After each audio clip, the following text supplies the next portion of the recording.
All right. Hello, everybody. Welcome to the April Ivy Talk. We are excited about this talk this evening. I am Susie Farmer, the Education Director here at Ivy Creek Foundation. It is my pleasure to welcome all of you all this evening. David Powell from the Virginia Department of Forestry is talking this evening on Prescribed Fire 101. Fire can be an important tool for natural resource managers. Tonight, we will learn about fire's historic use in Virginia, its benefits to ecosystems, how it can be used safely, and how Ivy Creek is using prescribed burns to maintain open field conditions. Mr. Powell is a district forester with the Virginia Department of Forestry, supervising a non-county area in central Virginia. He's held a variety of positions with the department over the past 30 years. David has 2 forestry degrees, a BS from North Carolina State University and an MS from Virginia Tech. He currently lives in Albemarle County, and we are excited to have him here this evening. Just a couple of housekeeping items before we begin. If you have not muted yourself, please do so. This is also being recorded and it will be posted on our site in a few days. And if you have any questions, please put those in the chat box and we will get to them at the end of the presentation. David, I turn it over to you now. Well, good evening, everybody. How y'all doing? Perfect. Well, now that Susie told you everything that I was going to tell you about, we'll move on our evening. Now, hopefully tonight we'll have a good discussion. I'm going to tell you all a few things, but hopefully that will generate some questions and all. And towards the latter part of this talk, we can really have a discussion about why we believe that prescribed fire is a really beneficial tool here in Virginia. And we do, not only our agency, but other groups, nonprofit groups, non-governmental groups, governmental groups, all see the benefit and the values of these. And we'll talk about those. We'll talk about the difficulties of planning and doing prescribed burns, especially in areas that are suburbanizing, populations are increasing. And we'll also talk about how the landscape looked a little bit, or what we think the landscape looked at based on testimony and other things that we can glean from historical research. So not being a star Zoom person, I'm going to attempt to share my screen now.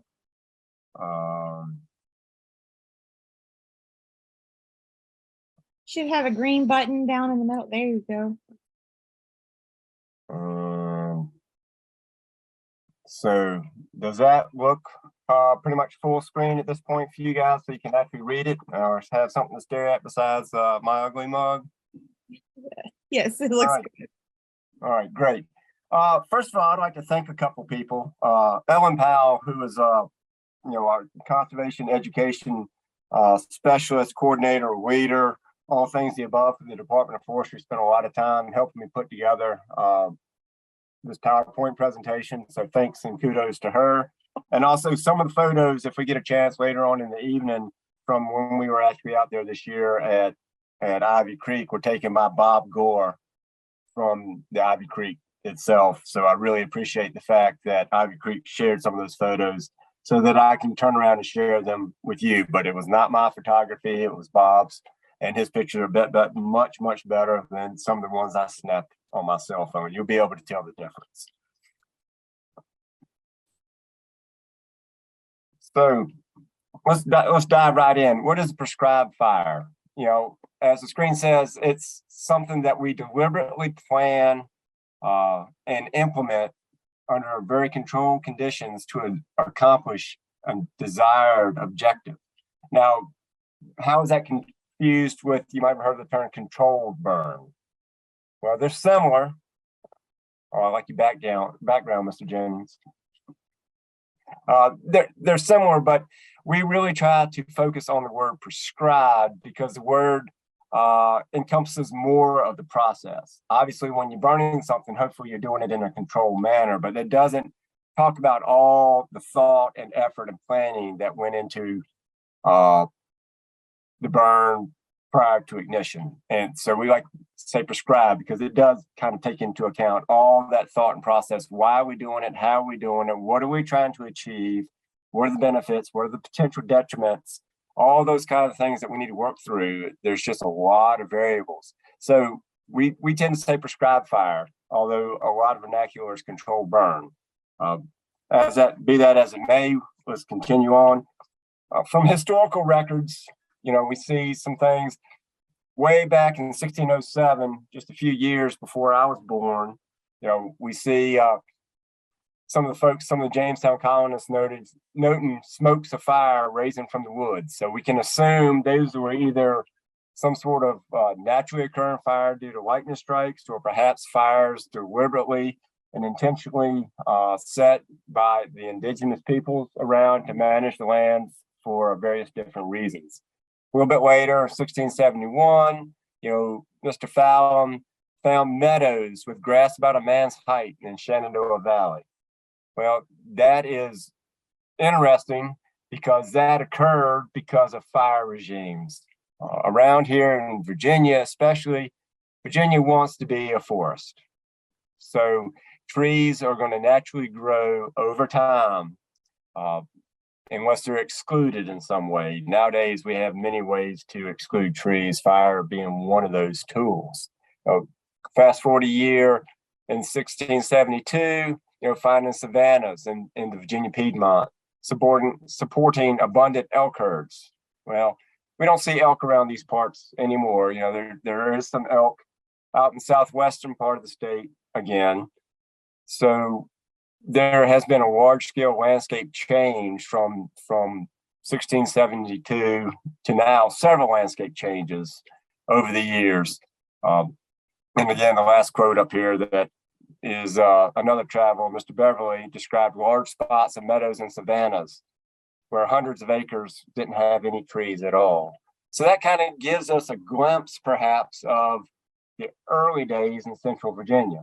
They landed out at the coast and it was trees, wall-to-wall trees, maybe some smaller meadows, some continued burning and indigenous people's land management. But as they got into the Piedmont, and certainly up into the mountains and into the valley, they found larger open areas where fire has played a huge part in keeping the succession or the types of plants and animals in that area at different stages. And typically we call these grasslands early succession, meaning that after a disturbance, you tend to see grasses, smaller herbaceous plants pop up and grow for the first couple of years. And over time, if nothing changes, then woody species, shrubs, and trees start to grow in amongst those grasses. And then left alone in time, those trees are going to outgrow the grasses, overtop the grasses, start throwing shade in the ground. And then the diversity of smaller plants we see on the ground is going to decrease tremendously just due to the lack of sunlight. So we're in a sunlight-driven ecosystem, at least the plant side of it. And as you change that sunlight or the intensity of that sunlight, you're going to get dramatic differences in what types of plants can grow or how well they grow. So based on some of the stuff, we believe that fire intervals, or the time, or the average time between when an area burned in the Piedmont prior to settlement years was every 7 to 12 years. And that's a combination of using some lightning data, native burning practices, some dendrochronology, other things to kind of put these clues and tips together. There are other ways. Older trees, when they're impacted by a fire, even if it doesn't kill them, you can sometimes see what we call fire scars in the wood. And when you're cutting down or have old trees and you have tree cookies from them, those things start to stand out. So you can see where a fire scar was, and then you can count the number of rings into the next fire scar that you might see on that tree cookie, and count the number of rings to the next fire scar. Other ways that's really getting out of my wheelhouse is radiocarbon dating of charcoal and ash that is found and preserved in sediment layers. And then there's also ways to to look at some of the pollens of fire adapted species that have been preserved in sediments. That's way past the forester's pay grade, and those are super smart people that figure that kind of stuff out. But looking at our graph, in that early 1600 period, we're seeing, 1.5 or 1.3 fire scars per tree. And then you can see that go up into the 1700s. Colonists get here and they're busy clearing land for a while. Then we see it dip down. And then in the 1900s, you see it take a dramatic turn down. And we'll dig into that in a little bit later. But part of that was we entered into the area where we thought fire was bad and had real reason to really try to control fires and put fires out. Our indigenous friends used fire in Virginia for many thousands of years before others arrived to see what they were doing. And they did it for a variety of reasons. One, creating habitats that supported the game, that supported their lifestyle. Other ways is creating fires that could actually open up areas so that they could see game a little bit better when they were hunting it, or to actually try to move game from one area to another. It also eases travel. If you'll get mighty dirty walking through a just burned area, but all the briars and brambles and stuff like that have been charred at least a little bit. So all that thick, dense vegetation understory may not be quite as thick and dense, so it's easier to travel. If you're clearing land for agriculture, that's one way to do it. Certainly in early times before we had things such as herbicides and better life through chemistry that technology and progress has brought to us over time. Open up areas around your settlement so you can see and defend it. And lastly, and I've mentioned it once or twice before, it is just increasing the biodiversity and the amount of plant matter that is available to ground-based animals, whether they're chewing on it or hiding in it. Settlers arrived and they did a lot of burning for various reasons, mainly clearing land. We didn't necessarily value trees when we got here.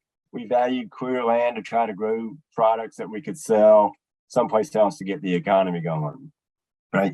So that happened, but burning got so rampant and prevalent and had such huge changes on the landscape that people were becoming concerned that the fire was the problem and not necessarily a solution, and changes needed to be made.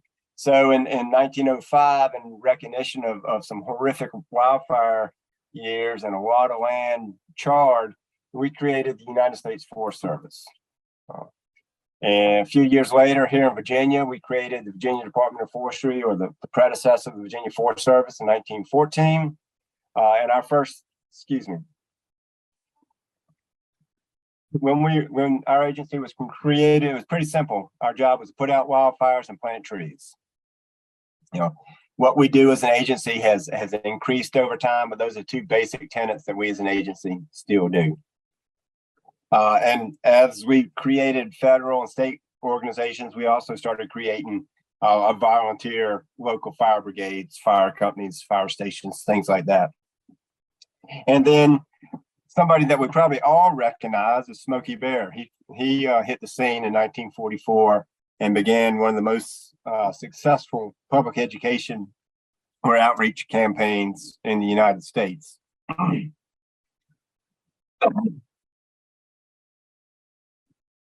So, kind of summing it all up, for 10,000 years, we had plants and animals and indigenous societies adapted to fire and using fire.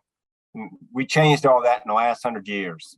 We put the brakes on that. Not only did we put the brakes on it, we slammed the brakes on it on the East Coast. And we were pretty successful all over the United States, the West Coast included, for 60 or 70 of those years.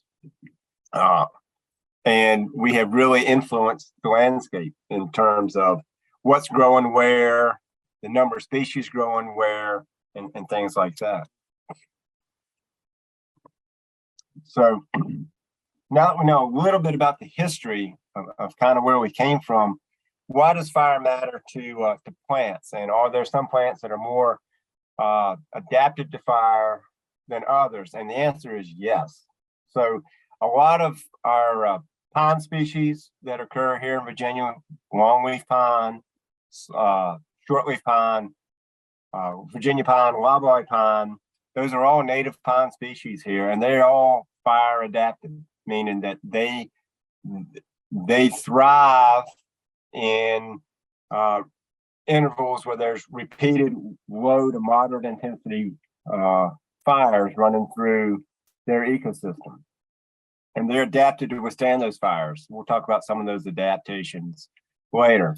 Oak and hickory also have some fire adaptations, and that allows them to compete and create forests that we cherish. And open grasslands, meadows, things like that certainly rely on a fire interval or some other disturbance interval to try to keep those in those early successional stages, such as grass and forbs and all. As we change the fire regime, then we start to change the forest types or the ecosystem types that we see in any given area. You know, some of the effects of fire suppression that we are really starting to note is we're seeing a reduced regeneration of our native oak species pretty much up and down the East Coast and certainly in Virginia. So there's a lot of oak forests, whether they were oak hickory or they were oak pine or oak and some other species mixed in. A lot of those forests are not regenerating with oak extremely well currently. And part of that is because we've changed the fire regimes in these areas. So oak is adapted not only to fire, but it likes essentially medium intensity sunlight as a younger tree and full sunlight as it gets a little bit older. So each tree species has a slightly different growth pattern. Loblolly pine, for example, likes to be planted in the ground and start growing like crazy. And it'll grow extremely well for about 20 years. And then if it has plenty of room to grow, it'll continue to grow. But if it has some competition, its growth will start to slow down. Oak, for example, is a little bit different from that. Oaks kind of like to hang around, not in the shade, but in a white dappled forest. And they don't usually grow really quick for the first 10 to 20, 25 or 30 years. They're just kind of hanging out. They're trying to get above the ground fire stage and trying to juggle for position. So whatever trees are over top of them, when they die for whatever reason, whether they're blown over in a storm or they're cut down or what, that they occupy that sunlight. And then in their early 20s, if they are given that chance, they're going to grow really rapidly. From 20 to 50 or 60 years of age, they're going to really exploit that sunlight and occupy the canopy. If those situations don't occur, then other species are going to win that growth race, and the oaks will not get the sunlight they need, and they will slowly die away. We have other species such as red maple, which is what we call shade tolerant, meaning it can grow. Yeah, I see some thumbs down there, but red maple is really a phenomenal tree for a variety of reasons because it's adapted to grow pretty much anywhere. In Virginia, you can go down and be standing in hip deep water down in the swamps, and on a little hummock, you'll see a red maple growing. Or you can go to the tip top of a rocky outcrop in Southwest Virginia, and there'll be a red maple growing. Same species, they just have such a wide phenotype that they can do well in a lot of different conditions. But one of the things they do well is they grow in the shade. So in the situation we were just talking about, you have oaks and maples hanging out under these bigger trees. The maples actually growing a little bit better as youngins because they're growing in the shade and they're occupying more of that canopy. And then if there's a disturbance, they occupy that light and the oaks don't get a chance to.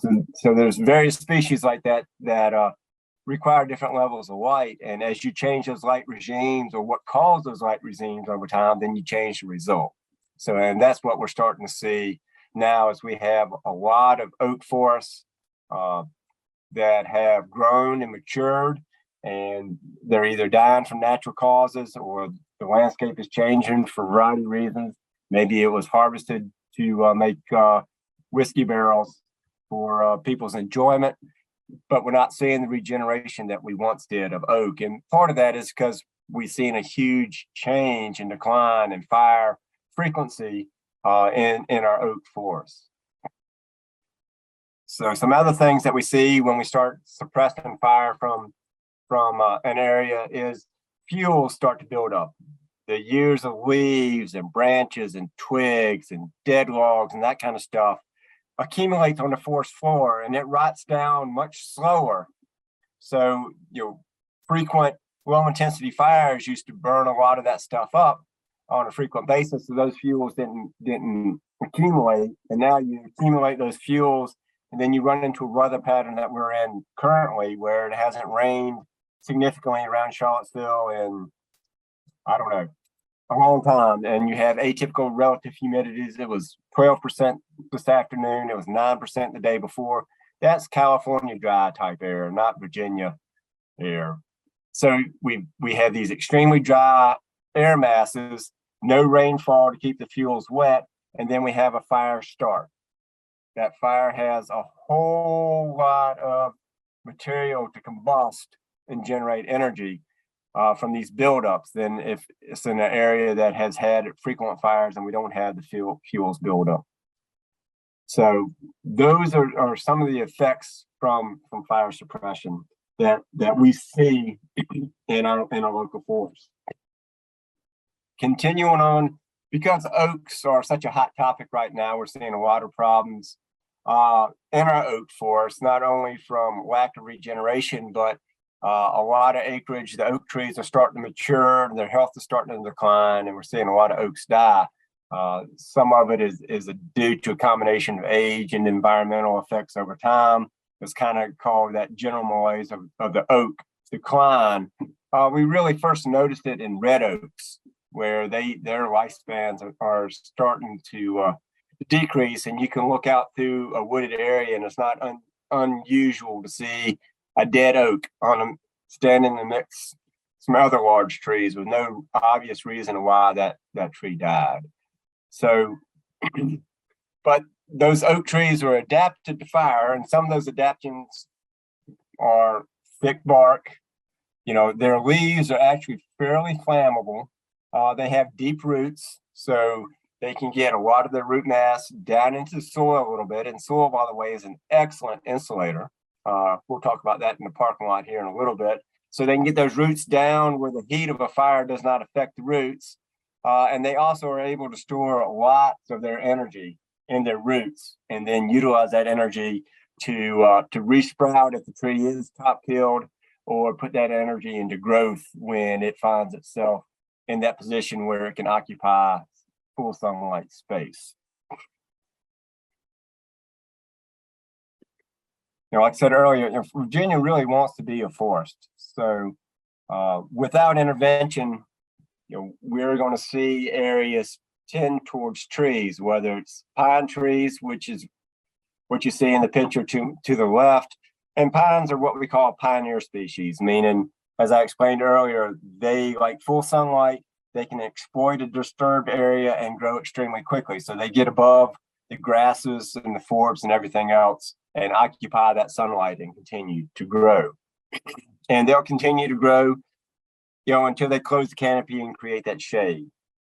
And then if fire is part of the regime, fire might reduce the stocking of that so that we have fewer trees on a given area, which means more sunlight's going to reach the forest floor. And again, once we get forest sunlight on the forest floor, green things grow. And it's a generalization, but when you have a wider variety of different green things in an area, you tend to have a wider variety of animal life and other things as well. And all things being equal, most people equate some definition of more is better. Whether that's actually the case or not, that is kind of the generalization. So moving on, well, I guess Susie, has anybody put any specific questions before we kind of change gears in this presentation that we might need to address yet? I do not see any questions in the chat box, but we can open it up. If someone has a question, you can unmute yourself and we can answer it. Or David can answer it because I'm not the expert. Go ahead. Do the European nations have a prescribed fire regime in their woodlands? Yes. So, all different ecosystems are slightly different, have different amounts of fire adaptations, but on every continent that I can think of, with the exception of the ice packs at each polar edge, there are ecosystems that have fire as part of their adaptations. And they may not have as large or contiguous areas that have these fire adapted landscapes, but there are, and to your specific question, in Europe, yes, there's quite a few areas where they have quite a few types of ecosystems that are fire adapted. The Mediterranean being one of those types of systems, to name them.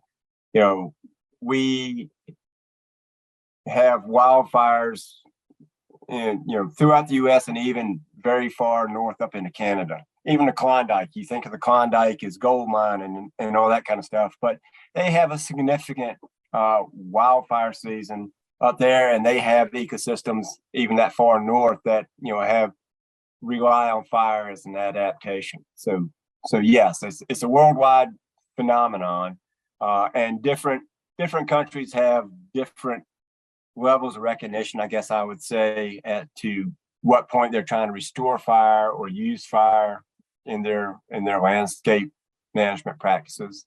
You hear about sometimes in some of the areas to our south, where they're really clearing a lot of forest land and focus on planting soybeans or palms or something like that to generate a product. They're removing the native forest. They do a lot of that by burning, and I would not call that prescribed burning.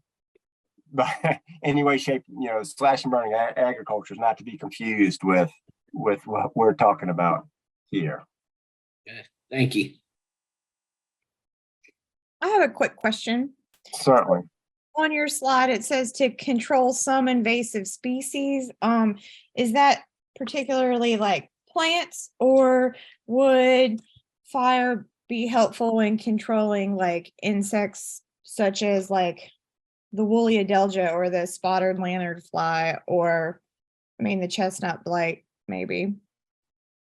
Unfortunately, three you just named, no. I wish it could be, but fire can be part of the answer for controlling some invasive species and some native species. If you change the landscape, for example, if you really enjoy walking through the grass and getting ticks all over you, then you're going to try to keep grassland there. But the year you burn a grassland, you're going to enjoy a slight dip in the tick numbers because they're relatively little. The grass takes a little while to recover. So it really depends on what we're trying to deal with. And that goes back to part of that prescription. What are we really trying to achieve? And once we figure out what we're trying to achieve, what is the proper tool to achieve that success? Fire may be one of those tools. Herbicide may be one of those tools. Good old-fashioned mechanical hand pulling plants may be one of those tools. Okay, thank you. All right. So moving on, reasons to burn, there's a lot of them. Preparing areas to plant trees, not only pine trees, but potentially even some of our deciduous hardwood trees. We can sometimes reduce unwanted competition in forests, especially in pine areas. Longleaf pine, which is a native pine species east of here, is a really fire adapted type of plant. And if you don't have repeated fire intervals in longleaf pine, it really does not do well. And we saw the area and acreage and number of trees decline precipitously And so several years ago, the state has really embarked on a effort to try to start to restore longleaf to more of its native range. And we do a lot of controlled or prescribed burning in those type of pine stands to regenerate and restore forest types that we haven't seen in Virginia in quite a while. We already talked about lessening the amount of fuels to reduce fire intensity. Sometimes we can use fire to maintain open conditions for recreation. For example, not necessarily at Ivy Creek, but Albemarle County Parks has several different parks with areas of native / warm season grass areas that are used more for recreation than Ivy Creek, which is managing their grasslands as, early successional habitat, supporting biodiversity and wildlife and butterflies and all those kind of things. So fire can be a pretty effective tool in maintaining those grasses. It reduces the amount of mowing that needs to be done. It allows an additional types of grasses to grow. It allows more types of animals and birds to use those grasslands. A lot of that super green grass you see in cow pasture, stuff like that, that is fescue. It's an introduced grass.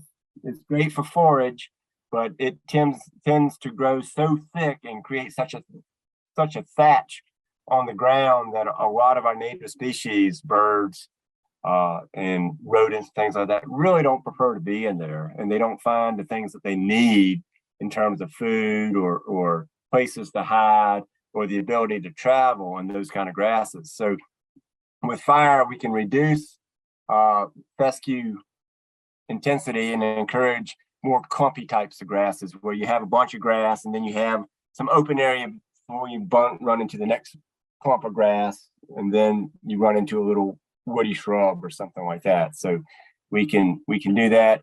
And there are certain things, insects and other things that we can help reduce the risk of those diseases. One insect that comes to mind is the southern pine beetle. In some of our pine stands, when pine stands stagnate and their growth rate goes down, they become more susceptible to our native pine beetles, and those pine beetles can kill a lot of trees in a hurry. In some cases, prescribed burning can be part of that to reduce as the trees maintain the open space and their ability to grow and stay healthy. And the healthier the tree is, the better chance it has of surviving attack by native pine beetles. So those are many of the reasons to burn. And I apologize for the picture. I was telling Susie, Ellen put together this great PowerPoint, and I was mucking around with it some last night. And when I opened up the computer this morning, it was all messed up. So some of the changes didn't go through. So my sideways picture of grass there, you can see the black in the picture. That's the dead stems that were burned back from early season being sometime between generally February 1st and middle of March, maybe the third week of March is when we do a lot of grassland restoration burning. And then this is obviously a little deeper into the spring. You see the green grass respouting. And you can see the clumps in that picture and see the open areas in between those clumps. So you can imagine as those clumps grow taller, there's birds, rodents, insects scurrying all underneath those clumps in relative seclusion from predators above. Other things is kind of neat. Some species seeds are actually adapted to fire. They're covered in either a wax or a resin or something like that, and it actually requires a fire to melt or burn those volatiles off so that the seed can sprout and grow. And the last thing is, in a lot of cases, we see fire, we can recycle nutrients. Obviously we have smoke and byproducts, and that is, incomplete combustion. And yes, some of that stuff goes up into the atmosphere. There's absolutely no doubt. But the ash left behind, actually, there's a lot of nutrients that now become available and return to the soil in a relatively quick time period. So earlier, I alluded to, we have modern challenges to utilizing fire. And this picture kind of sums it up in one picture, in my opinion, because what we have now that we didn't have even 30 years ago to such an extent when I started was population. And the populations we did have, for the most part, were more urban centered. Yes, our rural areas had populations, but we were talking about housing density and one house per square mile or one house per 5 square miles or something like that. And now with the suburbanization of a lot of Virginia, the housing density has gone up. And as you add more people to the mix, the chance of everybody agreeing on something naturally goes down. So as we've seen density go up, we have a whole lot more different objectives, opinions, theories on what is good and bad. But universally, the complexity is, even with the best plan to stop burn, we can't impact somebody's house. That's not the goal of this thing. So that complexity, as we increase our population and the density of houses through our open lands, that changes or makes it more complex how we have the opportunity to manage those open lands.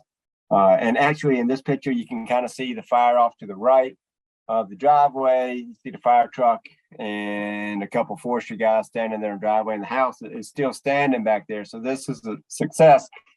In my humble opinion, it's actually easier in some cases to manage the fire around structures, which much more difficult is to manage the smoke byproducts, because the smoke is going to go up in the air, and someone's going to smell it somewhere. And we all have different tolerances to smoke. Some want to smell absolutely none. Others could live in it. I'm sure my daughter would say I smell like smoke all the time, and convinced I must just take a bath in it every day. Not quite every day, but quite often, and everything in between. So when we're planning on how to pick the correct weather parameters, etc., to disperse that smoke with minimizing the amount that it bothers population is really one of the most challenging things we have. And because we've added weather to the mix, it's also one of the hardest variables to get a handle on. Our weather forecasting has gotten tremendously better in my career in the fire service, but it's still not perfect. And what we think is going to happen on a given day may or may not happen. And certainly if you're dealing with fire, even the slightest change can have a big impact on what we're doing. For example, that field we burned at Ivy Creek is pretty much surrounded by population centers, right? We have neighborhoods to the north, we have the airport kind of to the northeast, reservoir is right in front of it, of course. You have Squirrel Ridge right across the street.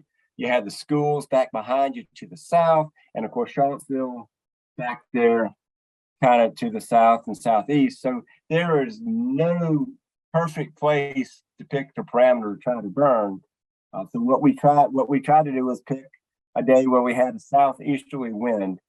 So the wind was blowing from the southeast to the northwest, which took the smoke away from the airport. It took the smoke away from Earlysville Road and sent it back towards a lesser populated part of Albemarle County.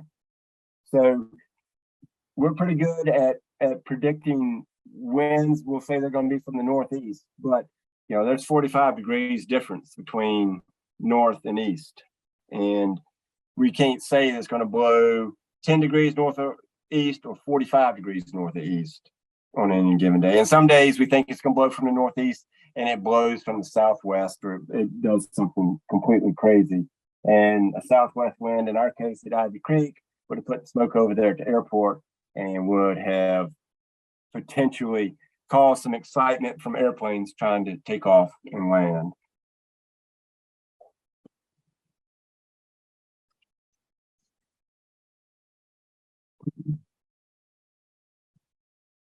So just a couple brief comments. Wildfire is one of the things that our agency was started was to prevent wildfires and put them out when they occurred, and we still do that. But the fire in a wildfire, whether it's really wild and out of control, or it's a relatively calm, slow-moving fire that's not really hurting anything, the fire comes first. We have to be reactive.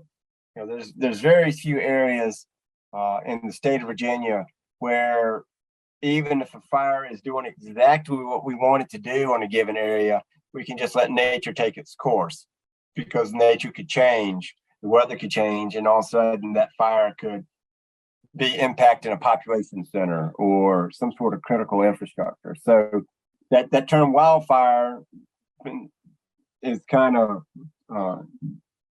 doesn't take into the destructiveness of it. There are a lot of fires that occur naturally that are doing a wonderful job at managing the ecosystem that it's in.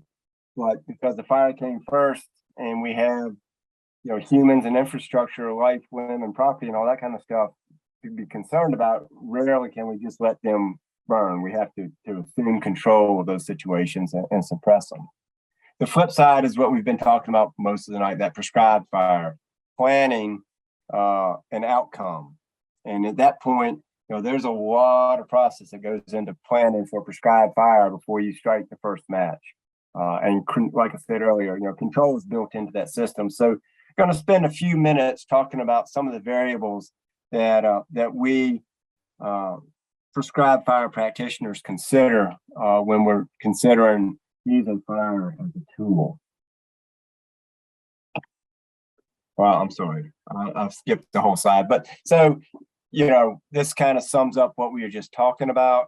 So I'm not going to spend a whole lot more time on that, but planning, some of the variables that we have to consider is, what objective are we trying to achieve? Is fire the proper tool to achieve that objective or not? If it is, then we can move forward. Then we need to determine what kind of fire intensity do we need? Do we need a super hot, intense fire, or do we want a slowly moving, much less intense fire to achieve the objective? Because too hot of a fire can actually be counter beneficial in some areas, in some situations. And if you have a fire that is too quote unquote cool, you may not be achieving the goals that you're trying to achieve by killing back some thin barked woody overstory or something like that. So weather is a big factor that we have to consider for, not only to figure out the appropriate weather to try to get towards the fire intensity that we're trying to achieve, but also weather that is good enough but not too good, so that if we do proceed with the burn, we can actually control the fire and it doesn't become a wildfire. And unfortunately, we've all heard news stories in different parts of the country where prescribed fire was being implemented, weather primers changed, and the prescribed fire escaped the unit they were trying to burn or the area they were trying to burn, became a wildfire, and in some cases had catastrophic impacts on towns or other things. So, that is a variable that we have to consider. The other thing, we have to have the equipment, the manpower, the money, and the time to implement burns. It's not a cheap operation. And then the one thing I didn't say is you got to have money for insurance, because if things go awry, that's kind of the definition of insurance, as much as we may or may not like dealing with our insurance companies. So once we start honing in on fire as the appropriate tool and the smoke targets that we need to avoid and the intensity of the fire that we need, we can start looking for the types of weather that we need. For example, like I said earlier, at Ivy Creek, we knew we needed a southeast wind for that to burn that backfield. So it's a wait and see on any particular prescribed burn, where I wake up every morning and I check the weather and I see what weather we have. And then I start thinking through of all the projects we have to do, which projects might fit these parameters. Unfortunately, more times than not, it's none. The weather parameters and the projects we have to do don't line up. So we have very few what we call burning days during the course of the year to actually implement good prescribed burns. But if I wake up and I see the weather and everything aligns with a particular project, then gather resources, we head out there and we implement that project. But before then, we have to have our control measures planned out and installed. So in a lot of cases for prescribed burns, we use what we call fire lines. And essentially, those are, whether you want to call them paths or roads or trails, it doesn't really matter, but they're areas of non-flammability that surround the area that we want to burn. So in the picture you see here, this is actually outside of Palmyra at their big park. We help Fruvanna Parks with some of the prescribed burning on their park there. One of the units butted right up to that park entrance road. So that 25-foot wide hardtop road is essentially non-flammable. So that creates a great fire break for us. We can use that to stop the fire on that direction. What you can't see in this picture off to the right, we actually used the bulldozer and created some dirt paths through the field to create that non-flammable area or the unit boundary so that the fire would not cross over it. Then once we have all of that stuff planned out, in the case when we're working with multiple groups, it's coordination. Whether it's Fruvanna Parks or Ivy Creek, which added Albemarle County Parks to it, there were a lot of different moving parts that had to come together. We had to do a lot of different notifications, and we had plans. We wanted to let people know what was going on and why it was going on prior to it happening. So when it happened, there wasn't just mass chaos and panic, because the natural tendency nowadays is someone sees smoke as they're going to call 911, right? Whether it's an emergency or not, once 911's been activated, somebody's got to go check on it, right? And that ties up resources needlessly, people running around checking on things that are not even an issue. We did a understory burn today in Fruvanna County, for example, and everything went really, really well. But someone 20 miles away in a different county saw the smoke and called 911 repeatedly. Of course, their cell phone pinged to their local county. So their local county is scratching their heads trying to figure out what is going on. And, that's just tying up resources. Eventually, everything links up, and, the county, several counties away, 911 figures out it's something happening in a different county, and the information is exchanged and people settle down and everybody goes home. But until then, that's just everybody's trying to gather information, and that takes up resources that could be doing something else. But back to our burning, ignition techniques. If you get into the wild or the prescribed fire business, we can spend weeks and weeks in class talking about different ways to start fires in a controlled manner. And locally, that's just the communication I touched on earlier. Whoa, what happened?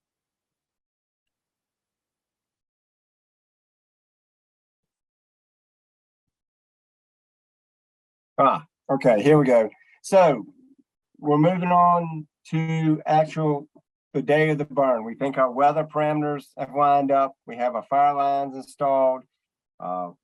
We've made all the notifications and we've gathered resources. And before we actually implement things, we have a meeting and we talk about what the plan is for the day, how we're going to do it. We assign people specific tasks. We tell them specifically, how they're going to communicate, who they're going to communicate to, the types of communications that we need. How are we going to communicate changes if we need to make adjustments, and how we're going to deal with something that is unplanned, such as an injury. So prior to that, all our resources get together and we have this meeting and we talk about all these things. and talk about what's planned and how we're going to do it, and pretty much do a verbal walkthrough of what we think we're going to do for the day, so that everybody, first and foremost, is safe, can be safe, and secondly, we can achieve the objectives we set out to achieve. So now we're moving on. We've had our meeting, and in this photo, you can see one of our employees. He's holding a portable weather device. So it's that trust but verify thing. In the case of Ivy Creek, you know, the weather instruments at the airport that the National Weather Service maintains hardly a mile away as the crow flies. But there can be subtle differences even in that short a distance. So trust but verify. You know, Weatherman Bob told us it was going to be rainy and cloudy today, and you wake up and it's blue sky and no rain in sight like last Saturday. You know, those things happen. So we're just verifying that on site, the weather parameters that we think we need are actually there. You know, so then once we verify and we continue to monitor the weather to make sure that the weather doesn't change over time. And if the weather begins to change, we can make modifications to our burning plan to either complete the burn or stop the burn safely before things go awry. And then once we start lighting the fire, of course, we've installed fire breaks and we have fire trucks and tools and this and that.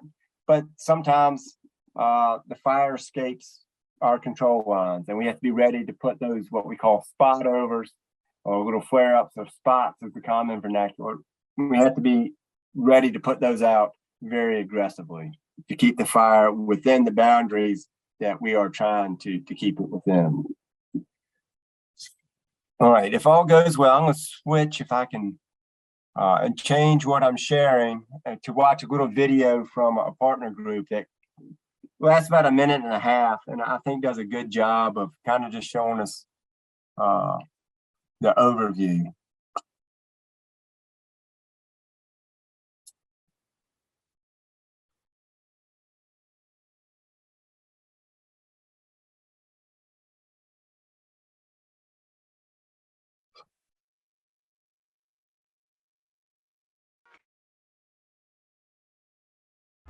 Hi, I'm October Greenfield. I'm the Wildlife Habitat Restoration Coordinator at the Piedmont Environmental Council.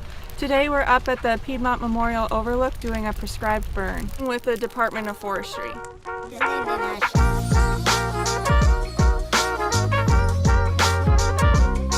Prescribed fires are a really great tool for managing wildlife habitat because they help improve the structure of the field. They provide more food and cover for wildlife.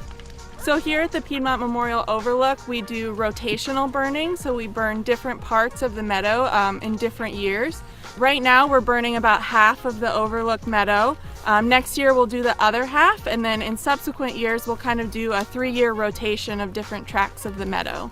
So a lot of plant species actually grow better after fire. It helps germinate seeds, so we'll get more biodiverse field of wildflowers and native grasses.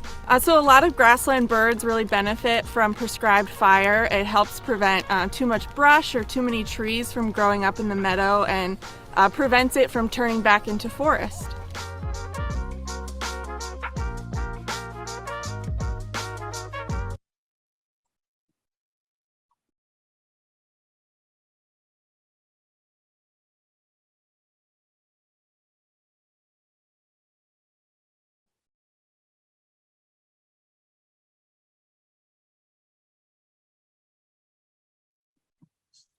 All right, so that after I've been talking for what, the last half hour or so, she so eloquently said it in about a minute and a half. Come on, computer.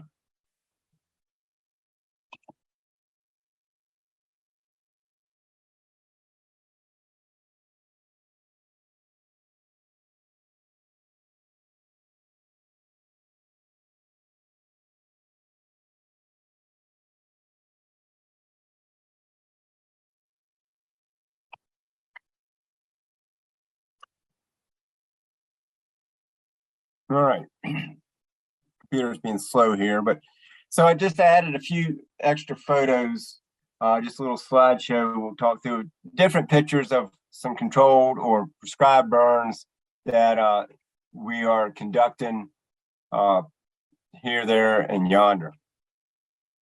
And this is slightly different. We've been talking a lot about open field burning.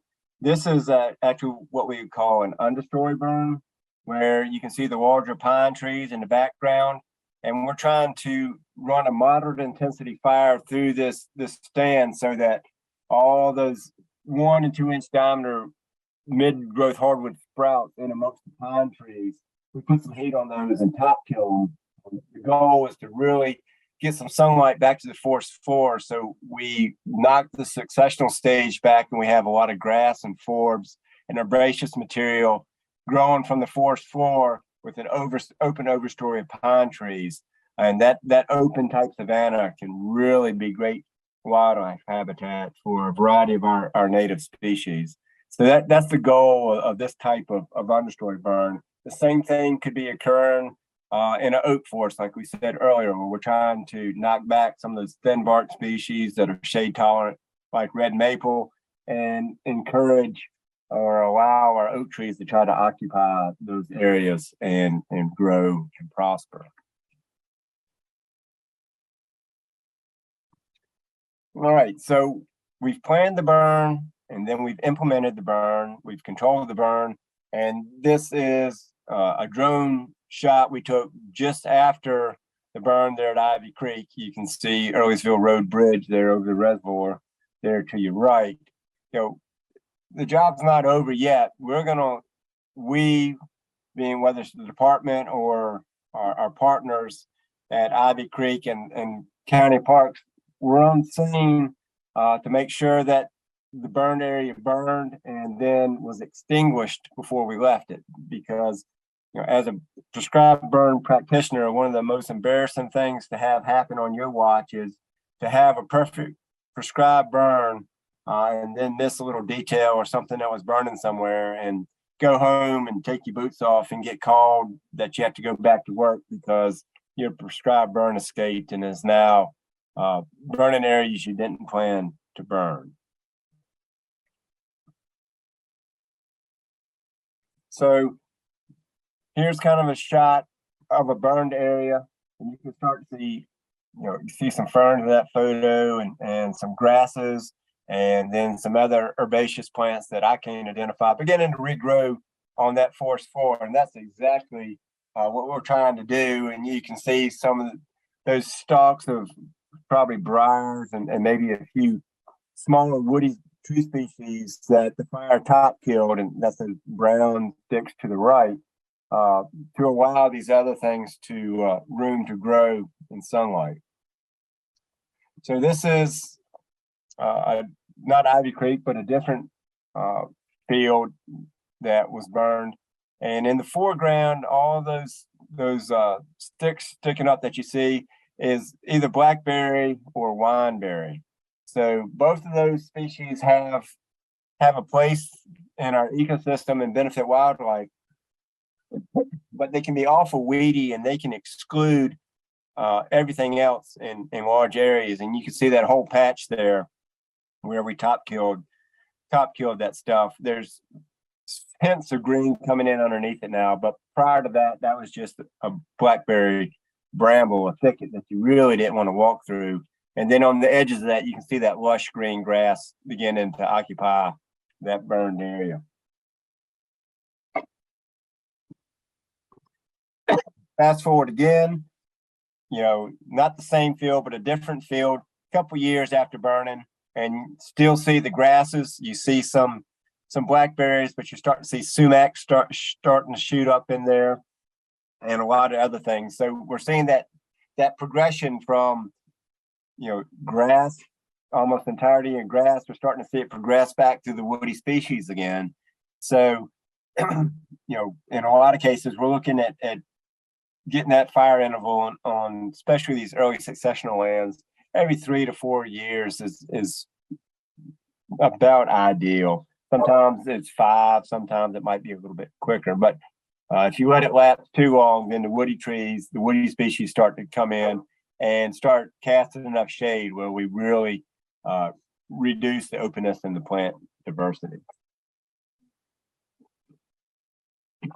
So again, just pictures here at Ivy Creek. On the left, that was the drone shot prior to it being burned that day. And on the right is the drone shot. We were just about finished. You can see actually some orange fire right there in the bottom right of the picture. The last part of that field we lit, and then you can see wisps of smoke still rising into the air from those areas that were just recently burned. Another aerial picture, again, you can see the fire intensity in that brown dead vegetation there, that little corner we were just finishing up burning. Here to the right, you can see some of the resources that we brought to ensure that we could do it safely, a couple of our fire trucks. And then we had several members from all the cooperating agencies there watching what we were doing from the same safe distance to understand and watch work in progress.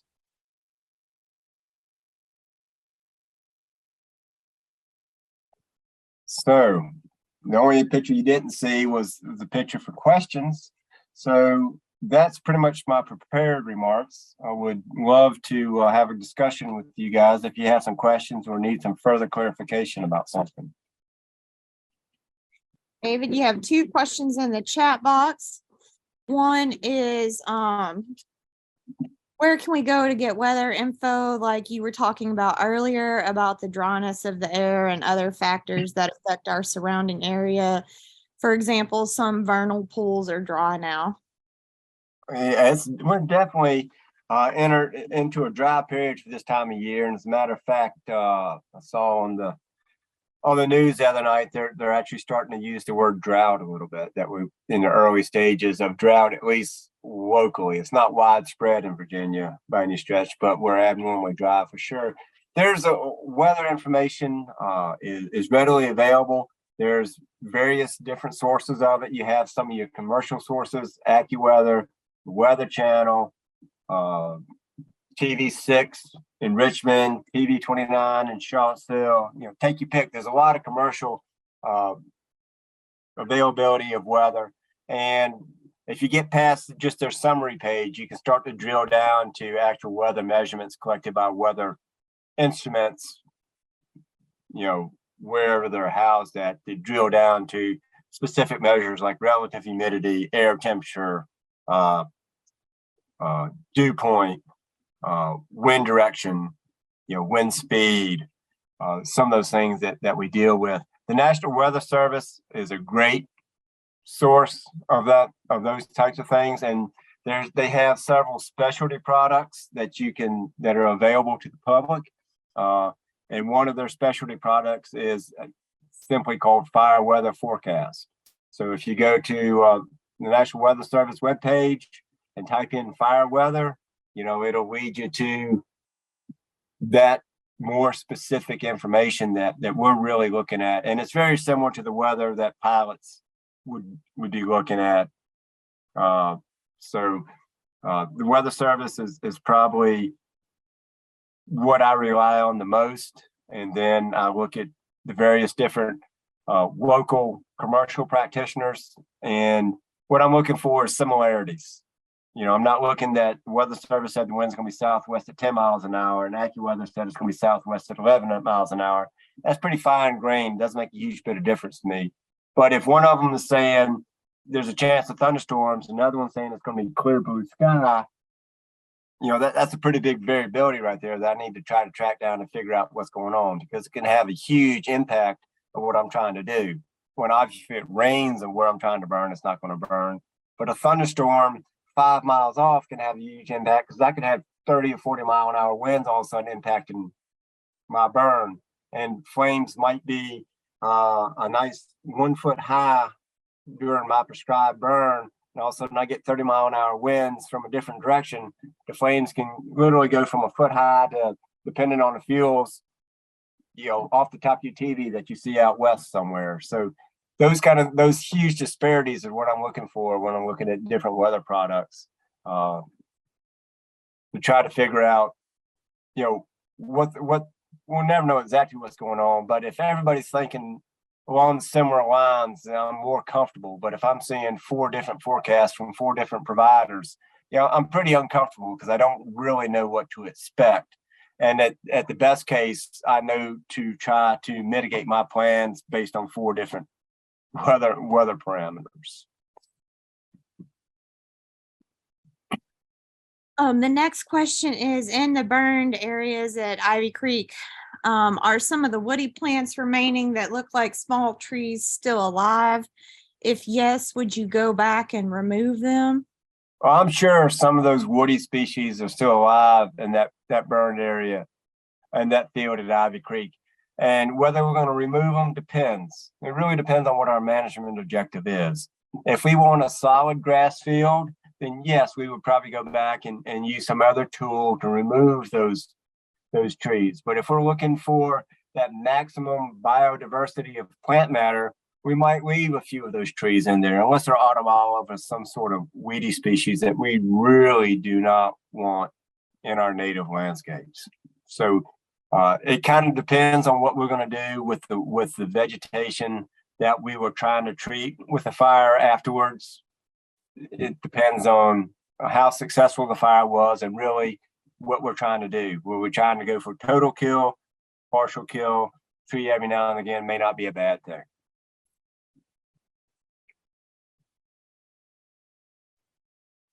Do you all have any more questions? Lucy, you're Yes. muted.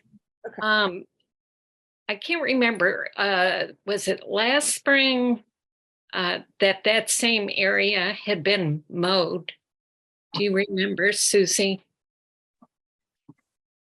I do not. Well, recently. Sue, are you on? Sue's It on. was. She might be able to answer that. Well, I know it was mowed, and I was worried at the time whether any praying mantis egg sacs were collected to save them, because we need them for the pollinator garden. And I worried about that, but then this spring I did see egg sacs in the meadow there. And now I'm wondering, were any collected before the burn? Or do you check to see if any creatures are living in that area before you burn? If there are bird nests or anything? Well, part of that is why we try to do those type of, why I mentioned early season burns. We're trying to do that type of work in those grasslands prior to nesting season, prior to green up, so that we minimize the impact to the native wildlife. But in my years prescribed burning, animals are pretty well adapted to surviving a fire, whether they hide underground, fly away, run away, whatever. They do a pretty good job, and then they come back home once the fire flame front has passed. The other thing is, that was 4 acres out of hundreds of acres there at Ivy Creek. So the impact on any particular species is pretty small on a percentage basis. There's plenty of other areas in differing types of cover providing those benefits. So with fire, or in natural resource management, we're seldom trying to provide the same treatment over huge landscapes. So we're trying to have a mosaic of different habitat types or different stages of habitat, from grass to mature trees and everywhere in between. So taking Ivy Creek as an example, the recommendation would never be start burning in one corner of it and burn all of it, right? We would be looking at doing patchwork work in there so that we have burned areas, unburned areas, early successional areas, forested areas, and everything in between. That makes sense. Okay. Thank you. Any other questions, folks?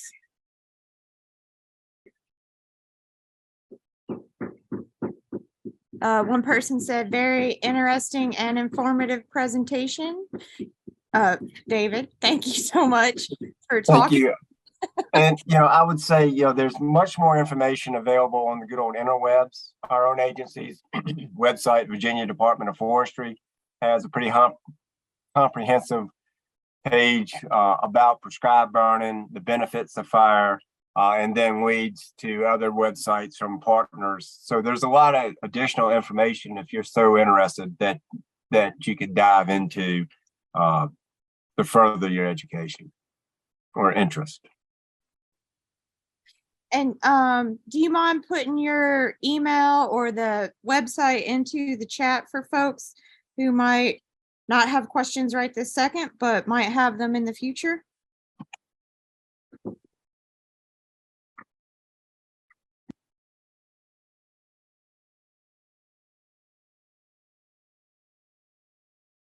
Thank you. All right, if we don't have any more questions, I would like to say thank you to David for coming tonight. This talk was very informative and very interesting, and I want to thank you all for spending time with us this evening. We hope that you enjoyed it and that you learned a lot. If you have not visited Ivy Creek Natural Area and Historic Riverview Farm, we hope that you will do so soon. Our next Ivy Talk will be on May 10th from 6:30 to 8. It will be Wild Virginia's campaign for Virginia's water future. You can sign up for that event just like you did for this one. And as always, these talks are free and open to the public. If you enjoyed this talk and would like to support what Ivy Creek is doing for our community, please consider going to our website and becoming a donor today. Otherwise, thank you all for joining, and I hope you have a great evening. Thank you.